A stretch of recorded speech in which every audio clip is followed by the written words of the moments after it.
Oh, wait, you're listening? Okay. All right. Okay. All right. You're Listening to Radiolab. Radiolab. From WNYC. See? Yep.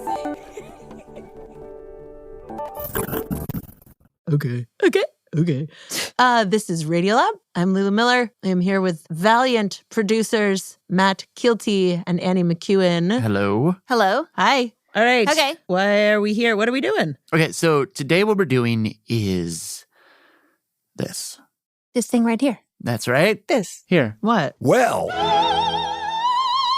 this thing right under our noses, where our mouths are, that emits this signal that is layered like lasagna, that is carrying information, that is making us judge people's wealth and income and education level, but it's also conveying all this emotional information, hostility, love, lust, anger, jealousy, all these physical operations, this respiratory, articulatory feat of symphonic timed movements that we use to make the air vibrate in interesting ways. It's the voice. Lulu, that's what we're doing. The voice. La voix. That's right. That is a thing we use a fair amount here in the audio arts. Sure. And so I'm just going to stick with the layered lasagna analogy, but today we are bringing you 3 different layers of this thing, this important thing, the voice. 1, Where it comes from. 2, The power it holds over you. and 3. The power it can give you.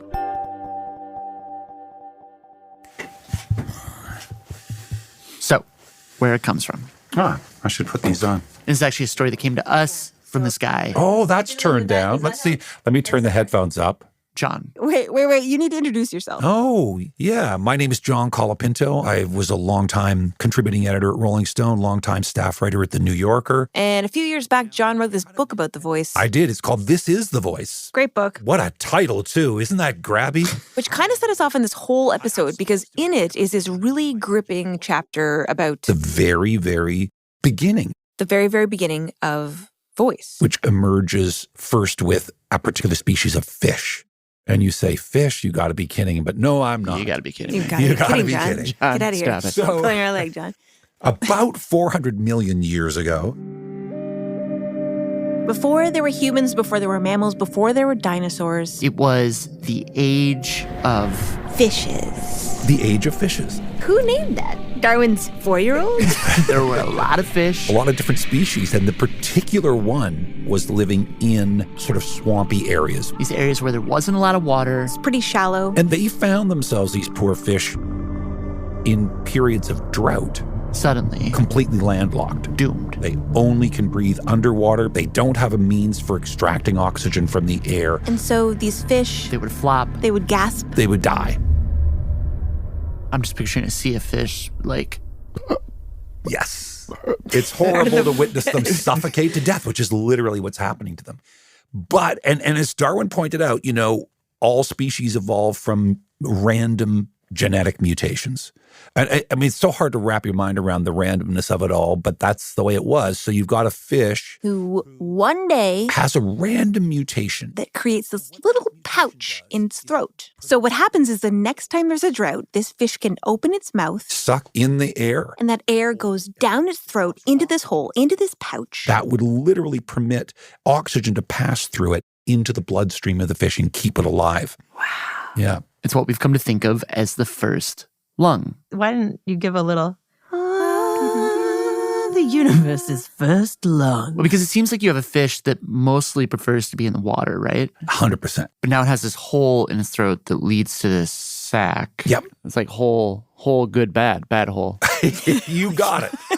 You have got it. Because Thank you. when this poor creature goes back into the water, it's now in danger of drowning. Right, because like if the pouch fills with water, you're dead. Exactly. So that hole, it's really like a slit, a valve that it can open and close. Like a little it, tiny mouth. Like a little mouth, and it opens to pull the oxygen in. And then closes to keep the water out. Exactly. Okay. Now, that's critically important. And again, the thing that just made me go, oh, I got to write this book, was that slit, that valve, that became our vocal cords. And our vocal cords remain a valve. I mean, I never knew this because we call them vocal cords. We think of them as being like strings, like on a violin or piano strings that are struck and vibrate to create sound. That's not how we make our voices. That's not how we produce sound with our voices. John explained that literally all that a voice is, When I go, is you are closing that valve and you are pushing the air from your lungs up through this closed valve. The valve starts to vibrate and you get, et voila, a voice. Huh. So wait, okay. If we're pushing air through a valve to talk, and this fish hundreds of millions of years ago had a maybe similar valve, does that mean it had a voice? Well, that's the thing, Lulu. It did. Yeah. Even though that exact fish has long since been extinct, we can give you an approximation of what it sounded like. Which is the following. Oh. Shockingly underwhelming. Yeah. It's hard to do. It's a... Oh, like a horse? I'm not doing it. Well, yes, like a horse. There, Annie's doing it so well there. Thank you. Oh, what about me? No, Matt's So that, I'm sure you did it well too. I was listening to Annie. So it would make various sounds that sound like air being driven through a tight aperture, which also happens in another part of the human body. I was going to say, it sounds like we're talking farts here, John. I'm talking about a fart sound. That's exactly what I'm talking about, because that's exactly what our anus is. It's also a sphincter, because that valve that I mentioned that opened and closed, it's actually a sphincter muscle. So the first sounds heard on Earth were very fart-like. I mean, Yes. yeah, bottom line. It's great. No pun intended. Can't escape it with you two. That's right. All farts all the time. Yeah. Anyway, Lulu, it's not going to be farts forever, unfortunately, because that fish, it crawled out of the water, Evolution kept going. taken along. And over time, this fish, its fins Pop, pop, pop, pop. evolved into little feet, little limbs, And suddenly you've got a mobile creature with 4 legs living on land. scurrying around. And because it's now on land, breathing air, its lung starts to evolve. And that one lung becomes two paired lungs, so more air. And then the lungs are surrounded by this new thing called a rib cage, which can expand and contract the lungs. They can suddenly squeeze the air out of their lungs through that valve. And so by the time you get to reptiles like Lizards, Or crocodiles, alligators they are able to make not just farts, but also squeaks and squawks and hisses. and rumbles. The voice is becoming more controlled. refined, but John points out most of these animals are actually quite quiet. incredibly quiet. Like reptiles just don't make that much noise. Oh, and it's believed that dinosaurs, which are huge overgrown reptiles, were also pretty silent. What? So those Spielberg movies where you've got Tyrannosaurus Rex Yeah, doing those roaring. amazing roars. Incredible. It's believed now that they were actually kind of wusses. I mean, they were really Like, just not. imagine the movie is just like a T-Rex being like, ooh, and then devouring people. But John says that's a thing. Like, if you're only using your rib cage to make sounds, There's only so much air that you're like pushing out. Exactly. so what you have back then is just this relative silence. It's a quiet world.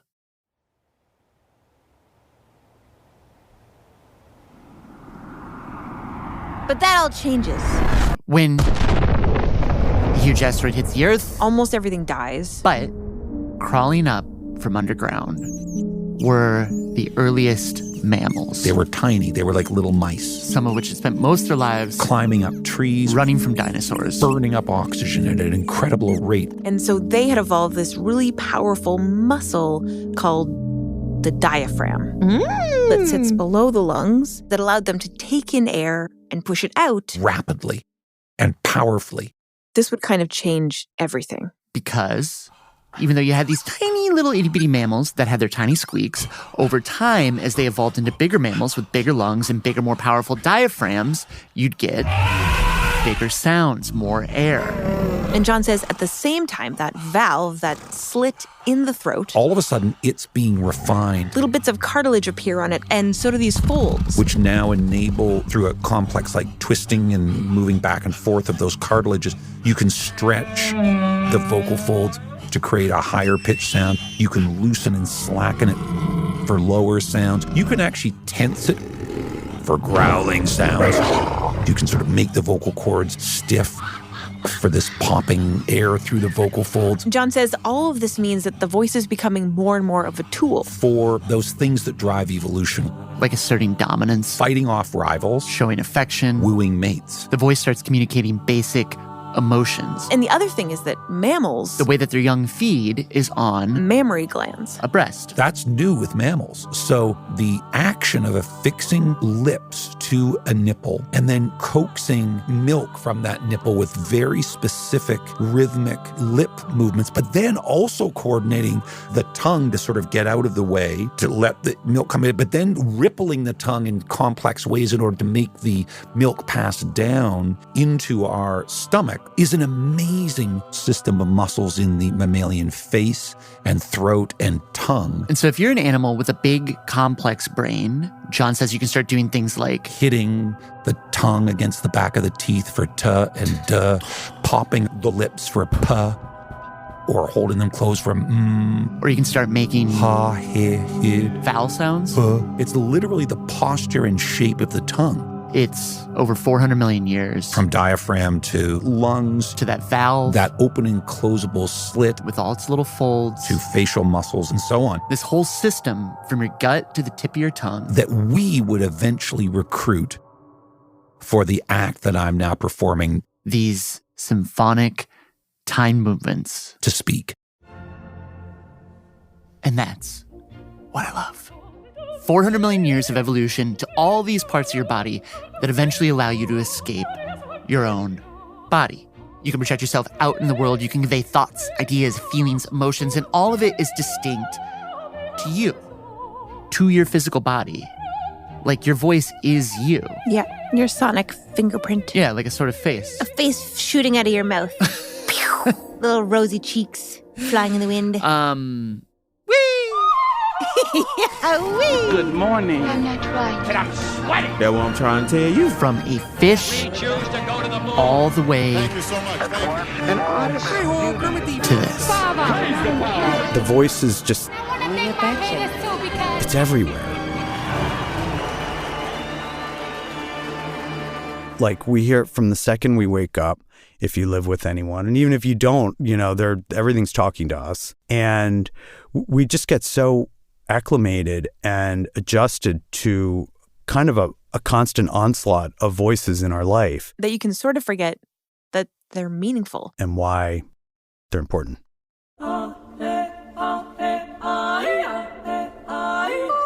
Okay. When we come back, this voice that you just heard is going to take us on a little journey to a very important voice that you probably have some feelings about. In just a minute.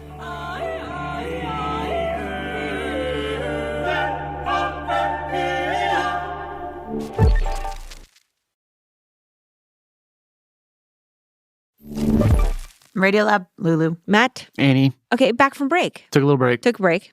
Now we're back. And we're continuing on with Moving on with voice. And number 2, the power it holds over you. Yes. Which we'll start with this guy. Daniel Abrams, clinical associate professor here at Stanford University. Where he studies the brain. Yeah. Okay.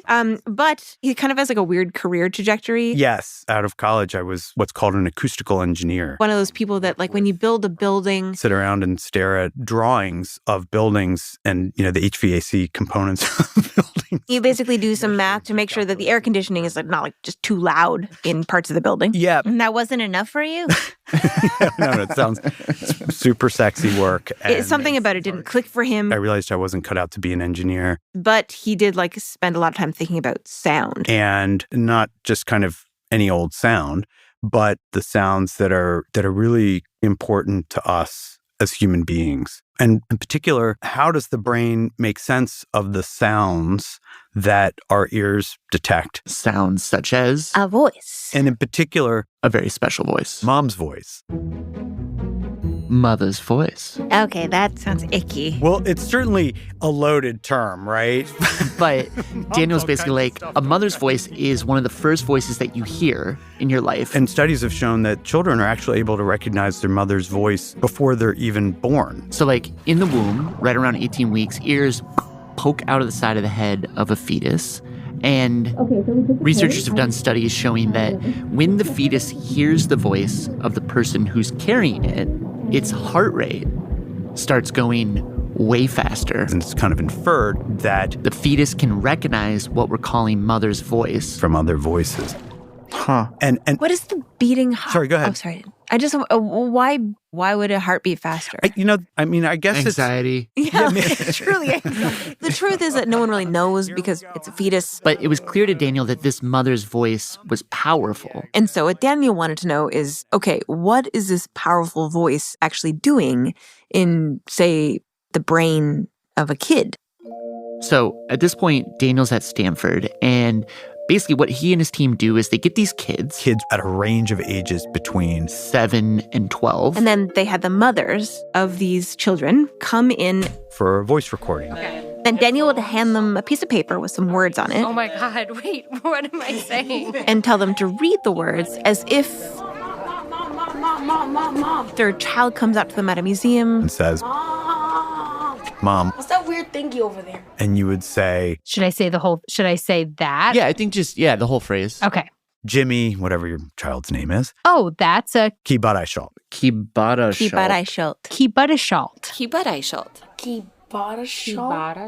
There are these nonsense words. From ka Kibarashalt. to pa Kibarashalt. to ta. Tibarashalt. There we go. Good. Because they didn't want it to be something like airplane. Because we would be measuring more than the voice. We would be measuring some association with an airplane, in this case, possibly a negative one. And maybe in other kids, they love airplanes. And so they had these words that truly meant nothing. And then they had these other moms come in who did not have kids in the group. But they were mothers. They were mothers, though. Oh. They had this sort of je ne sais quoi mom. Yeah, like mom vibes. Yeah, exactly, okay. Mom vibes. So they had them record the words as well. And then Daniel and his team would bring in a kid, have them lie on their back inside of an fMRI machine, and they would play them the voice of somebody who is not their mom, and then take a picture of their brain, play them another voice of not mom, take a picture, then... Whoa. Threw a couple of kitty cat meows in there to make sure that they were awake and attending to sounds. And then they just keep going through this. Not mom. Picture. Not mom. Picture. And then mom. Wait, is that my mom? Is that actually? Here, I'll play it again. That's my mom. It is your mom. That's totally my mom. How did you get my mom? How did it feel to hear your mom? Whatever. Should we get to that? Let's wait. I can't believe you got my mom. Okay, sorry. I'm still. Okay, keep going. Stop. Yeah, we're going to get back to that. But let's just get to what they found. Yeah, tell us what you found. What we found was that when a kid heard the voice of a stranger, their brain was essentially quiet. Yeah, exactly. Not a lot of activity. But then the moment Kibarashalt, the kid's mom spoke, all these regions in the kid's brain that are associated with all kinds of rewards in our life would start firing like crazy. So you love chocolate. I could show you a picture of chocolate. And these exact same regions in your brain would start going. And when you hear music that you love, the hammer of the gods thundering in your ears. Yes. This part of the brain becomes active. Or when you're doing drugs. Wait. That's right, Lulu, hardcore drugs. Or when you're thinking about sex. What? Same parts of your brain are lighting up. It's the sex, drugs, and rock and roll part of your brain. And mom. Yeah, and mom. Just hanging out. And she's like, hey guys. She's got a split. She's just like at the concert, like on the table, like doing live. Yeah, she's right there with you. Wait, what? I know. That is so wild. But, it makes sense because voices are rewarding, Well, why? Actually, I'm curious why that's a given. Well, the way I think about it is that during development, a mother's voice is paired with Sylvie's my loaf of bread. Tender love and care. Sylvie's my loaf of bread. Sylvie's my loaf of bread. Right? Nourishment, touch, love, all forms of kind of parental care. Mother's voice is just Pavlov's bell. That's what I was Just thinking. a ringing bell. It's kind of a coarse way of thinking about it, but, you know, there's probably far more to it than that, obviously. But if you're looking for a scientific explanation as to how a voice becomes rewarding, this seems like a fairly non-controversial kind of connection there. Yeah, I can see that. It's like this, you know, you picture this little baby brain totally lost. All these things whizzing around. It can't tell like a butterfly from its own foot. And then there's this disembodied voice that it can like grab onto to survive. Yeah, it's almost like this little rope you can hang on to. But wait, I'll take you down a little side route. We thought the study was so cool. We were like, I mean, again, we were totally floored by it. So after the study, Daniel and his collaborator, Put our heads together and decided, oh, well, let's do the same thing in adolescence. teenagers, 13 to 16. Yeah. Why did you think that? Well, we just thought there was going to be something interesting there. So they do the whole study again with these The teens. exact same thing for each kid. We brought their mom in and we recorded their voice, the mom's voice, and we played them to them while they heard kitty cat meows and other stuff. They look at the brains of these teens, and what do they see? I don't know. In the reward center, strangers' voices. Exactly. Everything flipped. Unfamiliar voices became more rewarding than mom's voice. Oh no, so sad. I know. Well, as a mother, I think it validates something I experienced in my life, you know? So we did talk to our moms. Are you taking notes? Yeah, she is A little bit. What are you doing? I'm pretty corporate. My mom, Nancy Kielty. Yeah, I know. This is nice. I can see Matt at least. You don't need to see me. And my mom, Beth McEwen. So just going to ask them, what do you make of this? Yeah, like, how does it make you feel? Well, the childhood part, I mean, I can relate just love. It's heaven. It's honey and butter. It's awesome if everything's going right. And then, you know, to reach a point where anytime you say something, you get this negative kind of reaction. Right. Everything becomes this big internal eye roll. Oh, there's external eye rolls for sure. Oh, yeah. Yeah. And it's hard, I think, as a parent. I know. It's a little painful. But, you know, the way we think about it is that, you know, adolescence is this important time of life where you're starting to shift to your friends and peers. And this is an important part of development for kind of charting a path in independent life. And this was something both our moms acknowledged. It was hard when I saw you pulling away, but it was healthy, right? You know? That's what a mother wants. You don't want a clingy kid that's going to be right beside you forever. You want a kid who will turn away from you and go, Wow, look at that stuff. The world is big and huge and wonderful. Yeah, it's like your mom's voice is your whole world when you're a little kid. And then it's like your job to turn away from that and start building the world that you will step into with all these other voices somehow. Like I don't know, the rejection of the mom's voice is a beginning of finding your own. Right. Like I remember being in 8th grade and the quote unquote other voices around me were like skater kids. And that's what I was trying to become. Yeah, and you're trying to, like, it's funny, when you were trying to be a skater kid, I was probably pretending to be a horse. So, like, I'm not sure what that says. Nothing good. Nothing good, guys. Nothing good. But yeah, it's the same thing of like, bye, mom. But it swings back around to the mom eventually, right? Like when my kid's 40, No, Annie. like they're gonna just be so happy to hear from me. That's what I've been right? told, that they do circle back. Really? Yeah, come on. This is what I've Did you been do told. that test? Okay, you just did that. Yeah, it You hasn't been haven't done confirmed that by test. science. It's Yeah, just yeah. anecdotal. Yeah.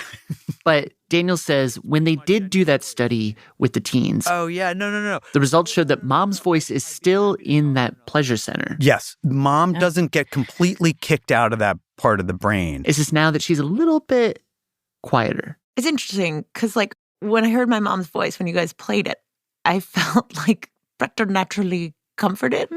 But it's like these days I don't, gab on the phone that much with her about stuff. And, but just hearing the voice and the rhythms and like the little, like the articulations, like Tiba Yasha in this way that is so her, that's like comforting in a way that's kind of like re-encountering like a primal lullaby. Bocinetami Jemico Gala Bocinetami Spelamion Bocinetami Jemico Gala Bocinetami Spelamion Bocin bijak bocin biosak bocin boyak bocinetami Bocin jirak, bocin jontak, bocin ermis velamiam. Bocin ermi jimi kotori, bocin ermis velamiam. Bocin ermi jimi kotori, bocin ermis velamiam. Bocin bijak, bocin biosak, bocin boyak, bocin ermi, bocin jirak, bocin jontak, bocin ermis velamiam, bocin ermi. Okay. When we come back, what the voice gives back to you. Back in a second.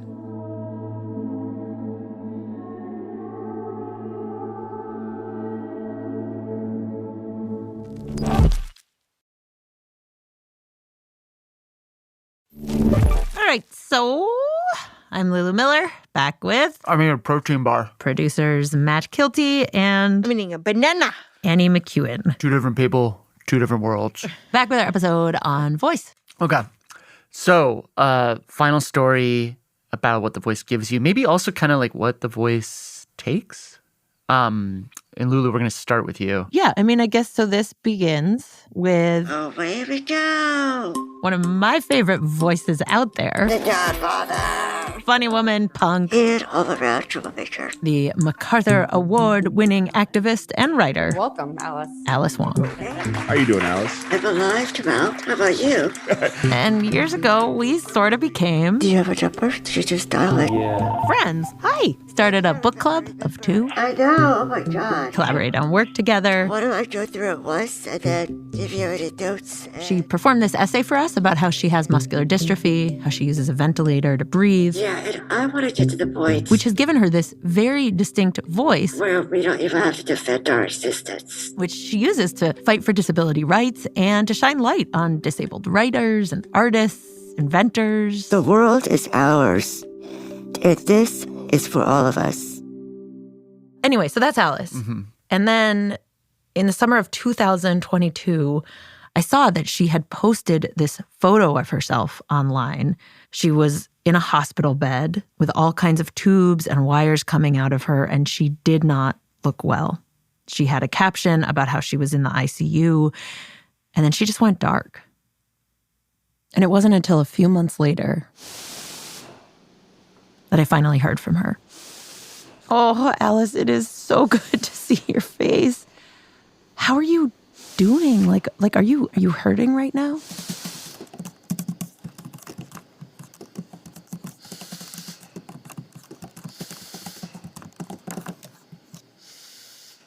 I had some opioids earlier, but fun fact, they cause constipation, so I quit them and take Tylenol only when necessary. I miss the fentanyl I had in the hospital, which was delightful. Utterly delightful. I called fentanyl Fenty, and I said he was my boyfriend. I miss Fenty very much. It turned out she had to have a tracheostomy. Basically, she'd had a lung infection that was so serious, to allow her to breathe, they had to cut straight into her windpipe and insert a tube. Right, where you're like on a ventilator. Yeah, and she's on a ventilator, and, that saved her life. But it took her speaking voice. It's been a lot. And obviously, you can totally still hear Alice's voice. It's just now coming through this computer voice. I also have a range of voices that I can select from, and honestly, I hate all of them. She played me some of them. Hi, my name is Darius, and I'm the first male African-American English speech synthesis voice from acapella. There's also... Hello, my name is Ella. A tiny child. Hi, I'm Karen. There's Karen, which Alice was like, no way. Hi. And then I'm Heather. There's Heather. Efficient, fast, and of very high quality. Why not try me out with your own words? So Heather is just the one I hate least. It is robotic, clinical, and white. Alice is Chinese American. I just tolerate her and I bet she tolerates me, ha ha ha. Oh, see what I did there? I typed ha ha ha to simulate actual laughter, and while it works to some extent, it feels robotic and hollow to me. I miss laughing and all the sounds I can make that make people laugh. Shit, you can't guffaw. You can't laugh. Oh, you just made a mixed laugh and pained, like, oh, with your mouth. Like, oh.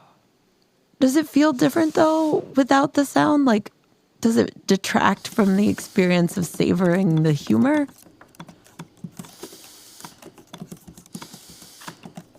I wish I could laugh because isn't that also a collective experience? I think that's the heart of it. Being able to join with others and sharing an emotion the same way.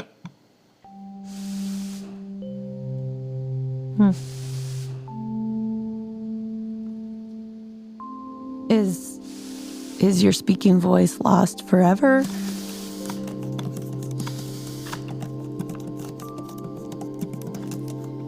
There is a device I could attach to my ventilator where it will potentially allow me to speak called the Feuer valve.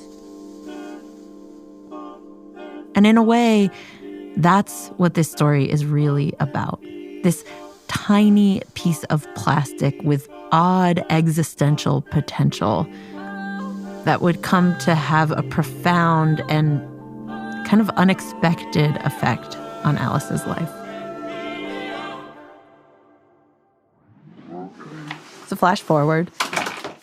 In early 2025, Alice is in a hospital. Hi, Dr. Rosen. Happy New Year. Happy New Year to you. Good to see you. Where she lives in San Francisco. Things going okay? To get this valve. Wow, it's big. Which she showed me. It almost looks like a shampoo cap, bottle cap or something. And then does that go, do you know how it would go in? Yes, that's in my next answer, young one. Okay. Alice explained this valve attaches to a person's trach tube, right where it goes into their neck. And redirects airflow through the vocal cords and nasal passages so a person can speak. Oh, that's an elegant design. And the cherry on top for Alice was that this valve, this sleekly designed little contraption, I was excited that he was a disabled inventor. Was invented by a disabled guy. He was a quadriplegic due to Duchenne's muscular dystrophy. Muscular dystrophy. Like me. His name was David Muir, Passy Muir valve. I felt a kinship with him in that regard. You want suction set up or anything? So back at the hospital. Are you ready? Okay. A doctor and a nurse took this valve, attached it to a new trach tube. All right, Alice, I'm going to hold your head here. Pulled her old one out of her neck. Show me. That looks okay. Took the new one with the valve. Coming down. Pushed that into her neck. You're all set to go conquer the world, right? Then made sure she could breathe. And then had her try to speak. Try that passing mirror. We're going to do that. But it doesn't work. Her vocal folds were moving. She's definitely It just moving. wasn't enough to... Yeah. So I guess my muscular dystrophy has made my diaphragm weaker, probably, especially these past few years. Unfortunately. Yeah. Yeah. I suspect that is the case. Do you have It's it? fine. Let's still try again. Okay. Suction. So they try again. Big inhale. And again. She can't get any sound to come out. It just, there's not enough of that push. And so All right. she gave it one last big push. You ready? Oh, wait, listen. Once more with feeling. Love it. right. Love it. Here we go. With feeling. Okay. Cuff is down. But again. Good. One more big one. Yeah. Nothing. How you feel? Pooped.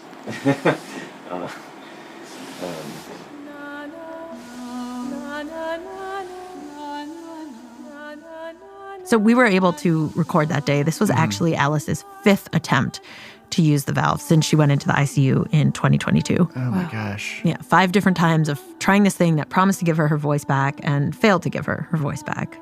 And she said that over these years, she's had this thing with her in her apartment, just kind of sitting there on the shelf, unused, not working. And over time, she grew to resent it. And she said that one day, I went to their website and did some digging.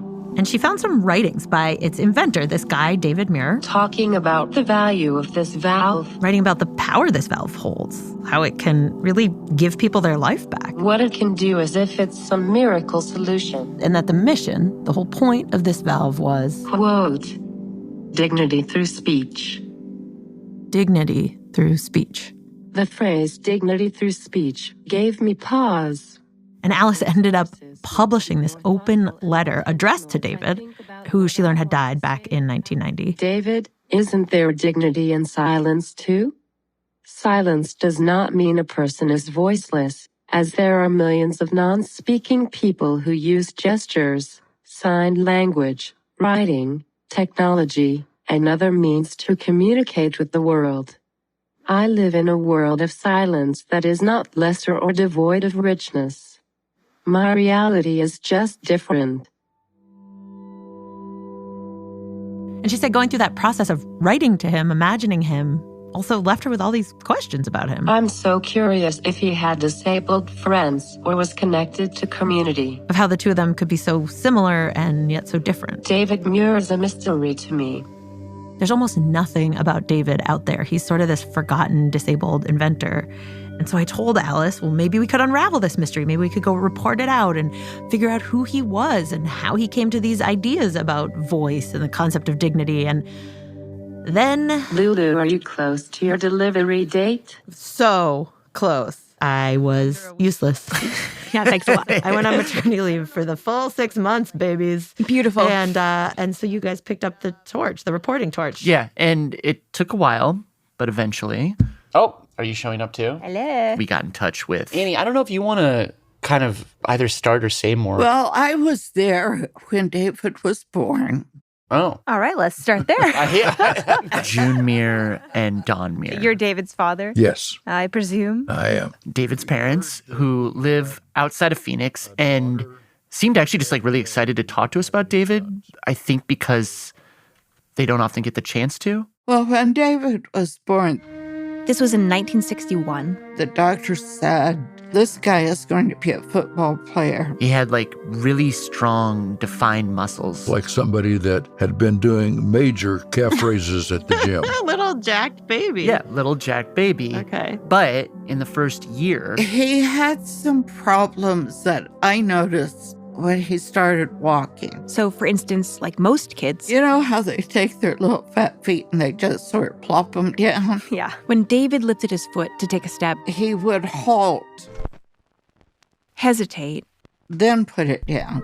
Then one day when June noticed he was playing... He couldn't get up off the floor. So at the age of 5, they took David to a doctor who ran some tests and told them that David... had muscular dystrophy.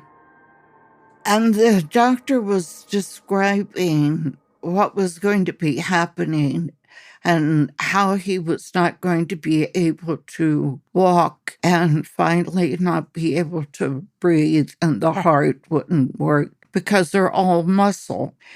And they probably wouldn't live past 12 years of age. And I'm thinking to myself, why are you saying this in front of my child? Did David seem terrified in that moment? He was just sitting there. Very stoically. And so they go home and try as best as they can to just have a normal life. He loved cartoons on Saturday morning. He loved to play with matches. And little plastic army guys. At an early age, he's using a wheelchair. A push type. The little stinker. Apparently got his friends at the playground to push him as fast as they could at this ditch. And tried to jump it. What? To hit the berm and try to get it over this. So it would get air? Yeah. So I got a call to come down to the school. So he didn't do that anymore. Instead, what he did is he got his friends to push him down the hallway at school. And they were mowing down all of the kids' in the hallway. So I got another call from the principal. Okay. So he's got like rambunctious troublemaker, like fun. Yeah, vibes. totally. Okay. But I think like the thing that June and Dawn said like stood out most about David was He was a unstoppable communicator. David was a talker. A motor mouth. From the ages 6, 7, 8, 9. We talked about everything. 10, 11, 12. The last year he has. But then 13, 14. If he heard something on television that morning, he would pick a side and I'd pick a side. 15. And then we would just debate back and forth. 16, 17. He's in high school. His voice is dropping. Didn't get as deep as mine, but 18. He's a 12th grader. He actually switches high schools, and this new one doesn't have a ramp. And this way that totally reminds me of Alice, he tells the administrators, there is this law that you're supposed to provide me access. You guys have to build me a ramp. Or I will sue you. Or I will sue you. That week he had a ramp. There was a ramp. No way. Yeah. By 19, he's in an electric wheelchair, and a lot of his muscles were just slowly shutting down. By 20, 21, His diaphragm's not working enough. He's having trouble breathing. That's when all of his fears came out. It'd usually be at night, in bed. When he started talking about dying and the things that he had noticed that he wasn't able to do any longer. In June, we would talk all night. Would sit next to him in bed. Trying to calm his fears. The next morning, he'd be up, cheerful, talking. But night times were bad for him. And then he turns 22, 23, 24, 25. And one morning when June was on her way to the house, she went into David's room to check on him. And he said, I'm having a dream. The good guys are fighting the bad guys. Should I go back to sleep and see who wins? And I said, sure. So she grabs her keys, gets to the front door. And I think something's wrong. She goes back to David's room. And David was blue. And I don't know what to do. She just freezes. He needs oxygen. Then I remember the alarm. They had an alarm installed that went directly to the fire department. Push the alarm, and the firemen come. They give him oxygen, put him on a gurney, and take him out to the hospital. And when we're at the hospital, that's when they put the trach in. The doctors performed a tracheostomy on David. So he could breathe. In the hospital, the best doctors could provide David with the ability to speak was... with these communication boards. You can imagine like a Ouija board. It's this board with letters and numbers, and basically somebody like June would have to sit with David and watch his eyes go from letter to letter. To spell out the words. So if you ask David, what do you want to watch? On TV, June would sit there and watch as his eyes would go to the B, the A, the S, the E. Base. B, A, L, L. Ball. Baseball. It took forever. Was not a good deal. I mean, for somebody like David... A motor mouth. When you took that away... It's just like his whole world fell apart. He was asking me if I can't live with this trach, if it's just one step too far for me, will you help me die? I've got to be able to talk. And then one afternoon, he's sitting at the table with his mom and dad, and he starts to spell out and mouth the words of this idea. He says, my ventilator has this little valve. It's a valve that's connected to the machine that lets air come into David's lungs, but then... it closes. So that David's breath, the moisture in his breath, doesn't go back down into the machine and potentially damage it. Right. It's like a door that swings shut behind you. Yeah. Yes. And so David was basically like, can we do something like that? Can we take this valve that's on my ventilator, modify it, and put it right where the trach tube goes into my neck so it still lets air in, but then... it closes. Trapping the air inside my body. Forcing the air to take its normal path up through the neck. Up through the vocal cords. And out. Meaning, hopefully, possibly... he would be able to talk. So he tells his father, okay, I need you to do this for me. Go to the ventilator. Get that valve. Tweak this. Cut that. Attach it here. I'm going, oh, he wants us to kill him. Don, how do you feel about it? Well, this is an interesting project to me. So Don goes and grabs an X-Acto knife, some duct tape, walks over to David and disconnects the tube from his neck. So at this point, David could barely breathe. And then he grabbed that little valve from the ventilator. Just pulled it off. Cut it. Shaped it. And literally taped it onto the end of the tube. Put the tube with this modified valve back into David's neck. And waited. And lo and behold. Today, April 22nd, 1989, we're visiting with... It worked. David Muir, the inventor of the Pasteur tracheostomy speaking valve. How are you doing, David? Good. How are you? Just fine, thanks. I have a few questions for you. Why did you invent the valve?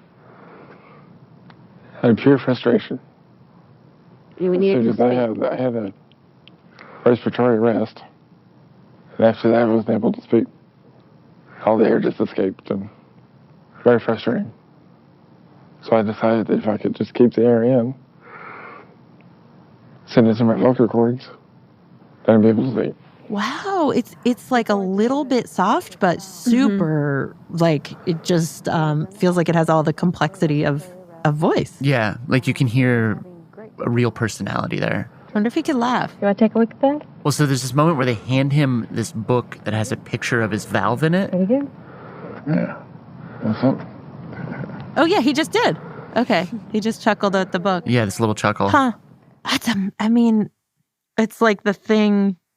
Oh, it's like using duct tape to build this ladder out of a deep well. Like as in releasing himself from himself once again. Yeah, with totally. duct tape. Right. Damn. So this is David Muir. So what happens? I mean, I guess we know this valve becomes big enough to make it to Alice's hands. Yeah, so what happens is not long after they made the valve, we ran into Dr. Passy. This doctor in California. An ENT doctor. Ear, nose, and throat? Right.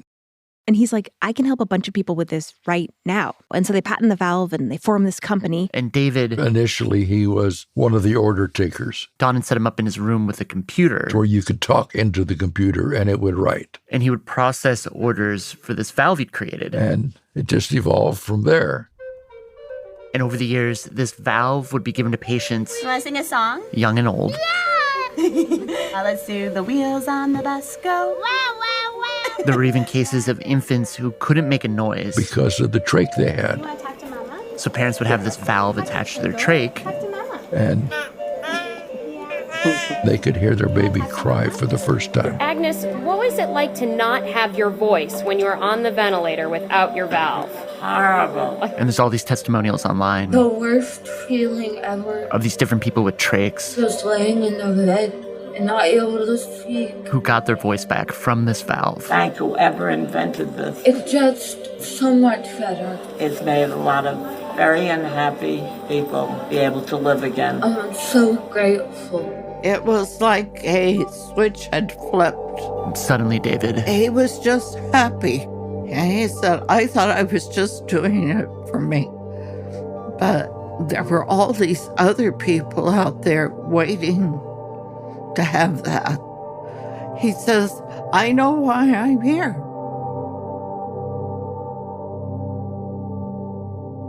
One of the things about this story for us, and I know you guys aren't a part of the company at all, but we were working with this writer, Alice Wong, who lost her speaking voice and had a tracheostomy. And she saw on the website, when she learned about the valve, that there was the word dignity was used about this valve giving people dignity through speech. And that word really bothered her. And so I kind of was just curious how you guys think of the word dignity, how David maybe thought of the word dignity. You know, if you can't communicate with people, you disappear. And you do lose yourself because, well, just like you're doing with the interviewing, the talking. You're expressing yourself. You're putting your opinions. You're being heard. You're making a statement in life. If you don't have that, it's much more difficult on you. And I think that's where the dignity comes in, is I want people to know I'm here. How did David... Go ahead. Oh, I'm just curious, what happened next? I mean... Yeah, because you said that David died at 28? Yes. Mm-hmm. And he made the valve at 25. And so I'm just wondering, how did he die? Was it just ultimately his muscles failed? Well, no. So June said it was August 30th, 1990. I went in and I got David up, got him dressed, combed his hair, brushed his teeth. And she reminded him that he had promised to go pick his nephew up from the bus stop that day. On the first day of school. So David, in his wheelchair, left the house, made his way to the bus stop. And after a little while, his nephew came to the front door. Crying. And he said, David didn't come and get me. My stomach was falling. June runs outside to the middle of the street, and I look down the street, and I see him down at the end of the block. His wheelchair is on its side on the sidewalk. And I'm running as fast as I can, and I hear the ventilator, which means he is disconnected from the ventilator. Which means he had no air, no way of calling out for help. And June rushed over to him. I said, Cowboy, what's wrong? And I put the ventilator hose back on and connected it. She had a neighbor call 911. The EMT showed up, took David to the hospital. They're at the hospital, and the doctor came out and told me he didn't think David was going to make it. Don was working in California at the time. I called him, told him what the doctor said, hung up the phone, and went back to stay by David's bed. And all I could do was say, I'm sorry, because he was alone when he died. He just didn't want to be alone when he died. And yet, that's what happened. He was alone when he died.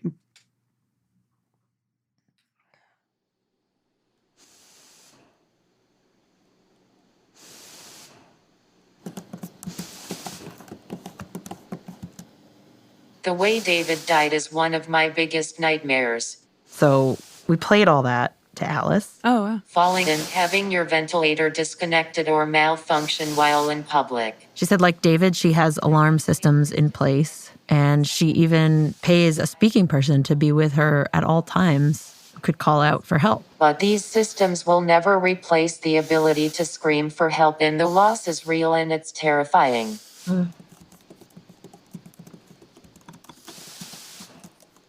I was a pretty sassy young person, so I laughed when I heard David's threat to sue his school. Maybe that's one aspect of being disabled in a non-disabled world.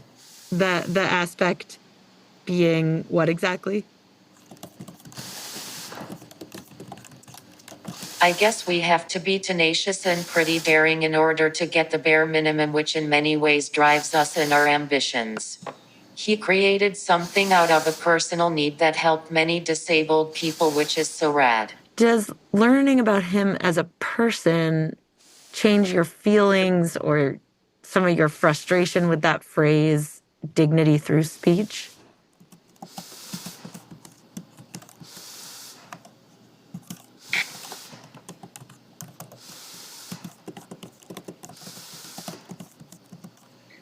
My stance hasn't changed after David's mom reflected on that phrase. Yes, David and I both lost our voices, and he was able to gain it back thanks to the invention of his valve, but let's say he wasn't able to speak again. He would still have dignity despite mourning the loss of something so close to his identity. I miss my voice every day and am frustrated by how I communicate and the way I sound on the radio right now, but I still have dignity. And in true Alice fashion, she has since joined this organization for folks who are non-speaking. It's called Communication First. And she's become a part of their advisory council, just, sort of like advocating for folks who don't have a speaking voice, Right. and shining light on all the ways people can communicate. Right. And yet, Okay, you shone the bat signal on the moon 2 days ago. Do you want to tell us why we are here? it turned out, despite all her beef with the speaking voice, or her belief that most of us overvalue it, all that while she had been feeding recordings of her old speaking voice into this AI model to try to recover hers. This is an impossible wish, but my hope is that any sort of generated voice from my past can capture my humor and personality. This may be too much to ask from something artificial, but at the very least, maybe when talking to friends who knew me in the before times, they will feel like it's the same me. And so one day she messaged Annie and I and was like, it just made me a voice based on my voice. Do you guys, I haven't listened to it yet. Should we try it out together on tape? Yes. Let's give it a whirl. How should we do this? Okay, I'm going to type a sentence and play it.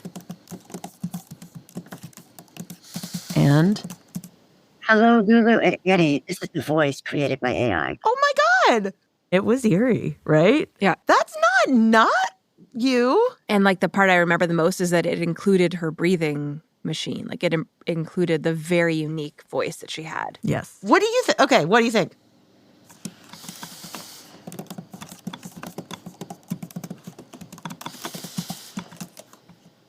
I agree. It's like a reclamation of my old self.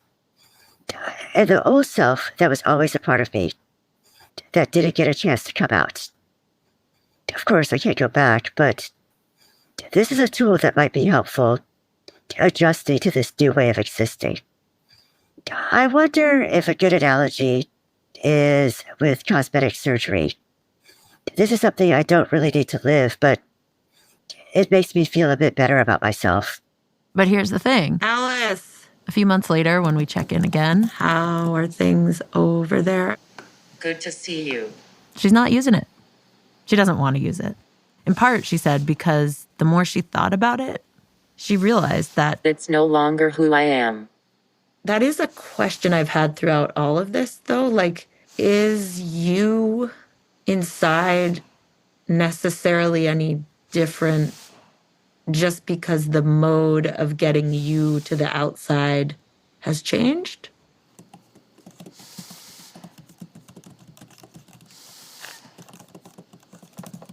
I think the inner me has changed because I still cannot be my full self. And by full self, I mean my old self, and this is a conflict that I struggle with. I lost a way to express my personality, humor. I lost the kind of wit that comes from my ability to quickly respond or interject something vital during a chat. I lost my ability to debate and smack someone down with an argument who deserves it.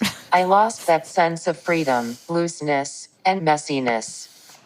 I am still me to some extent from the before times, but I miss the old me.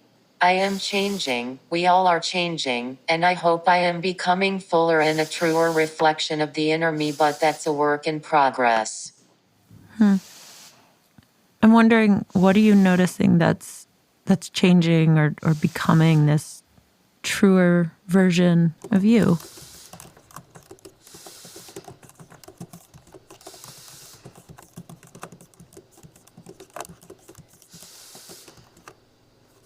As I say less with my text-to-speech app, I am more into my thoughts. Perhaps I am more precise and concise on what I want to say. For me, everything I process is more vital, urgent, and serious. If only you knew what's really going on inside of me, haha. It's also a more perceptible, gentle world. Perceptible. Meaning, could you help me understand what you mean by perceptible?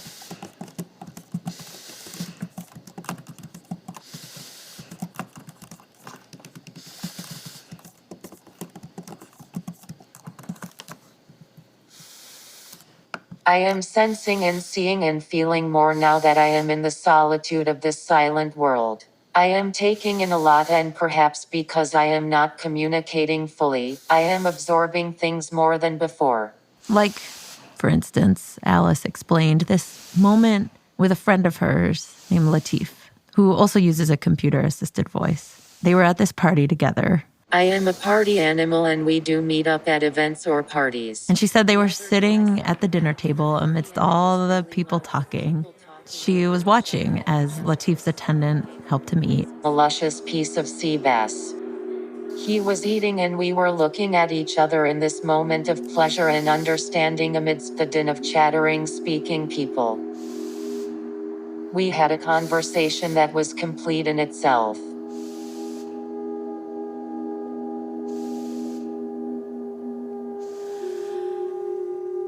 Yeah, I guess, it just makes me think, like, sometimes, I don't know, sometimes the voice is this wall, like it can get in the way of two people and their connection, and I don't know, it's not all gain.